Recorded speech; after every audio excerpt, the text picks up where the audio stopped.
Okay, folks, this is going to be for lesson or lab session 3, and we're going to be setting up the patient. And so after you've set up the patient with the parameters and tidal volumes and all your respiratory and everything, and you do your vent check and you do those calculations, after you've done all of them, then what I want you to do is first observe the pressure scaler, okay, for with each breath. You look at the pressure scaler and then the volume scaler.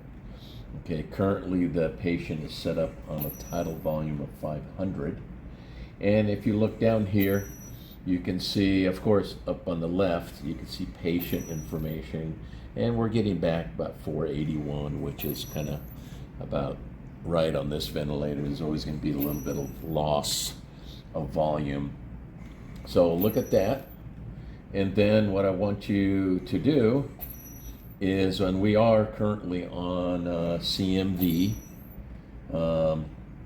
volume control, and on the Hamilton it is the SCMV.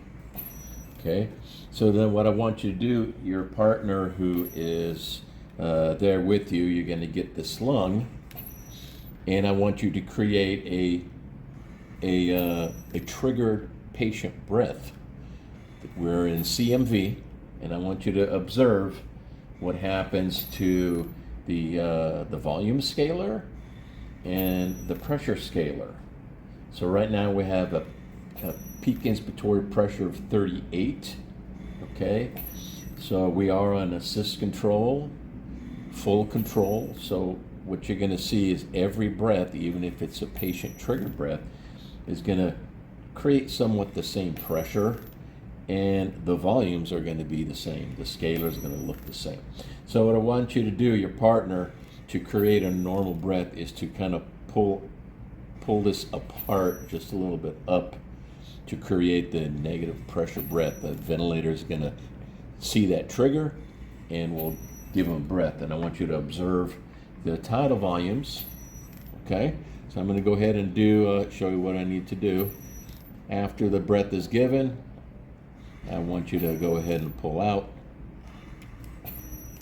Okay, and I'm going to go down here. I'm going to move my lung. I want you to look at your volumes. Here's a patient trigger. Okay, here's a patient trigger. Here's a patient trigger. Patient trigger. Patient trigger. And you can see, if you observe, that the volume didn't change much. I think they might have went up to 190, but the volume stayed the same. And if you look at the volume scaler, that stayed the same. There wasn't much difference. What I want you to do now, once you've observed it and you can see that, so you can see that every trigger that is coming even from the patient on AC or CMV is going to be a mandatory volume breath. I'm going to switch this over to SIMV volume control. Okay, and I think I'll keep everything the same, and I'm just going to accept it. Confirm. This one's a little touchy, remember.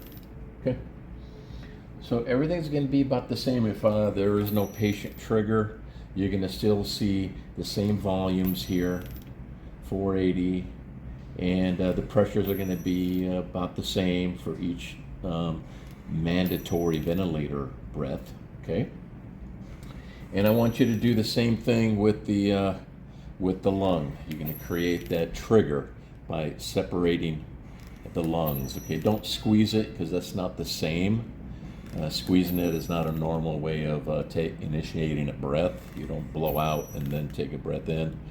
You suck in. Okay, so I'm going to go ahead and do that. I want you to observe the pips. I want you to observe the volumes, and I will say when a patient trigger is, and you can watch.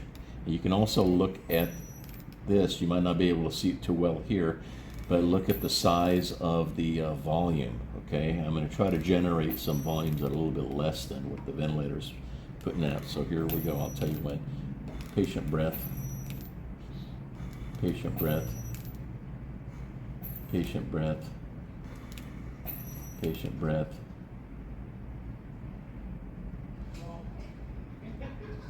Ventilator breath, patient breath, patient breath, patient breath, patient breath. Next one, ventilator breath. There we go. Okay, so I want you to observe that and take a look at the scale. If you notice down here, every time the patient took a breath, and if I pulled this lung too far apart, it's going to create a large volume. So do some smaller, slight pulls, because don't over exaggerate. But anyhow, you will see that the volumes are going to change up here, and you'll see that your volume scalar is going to be smaller than this one.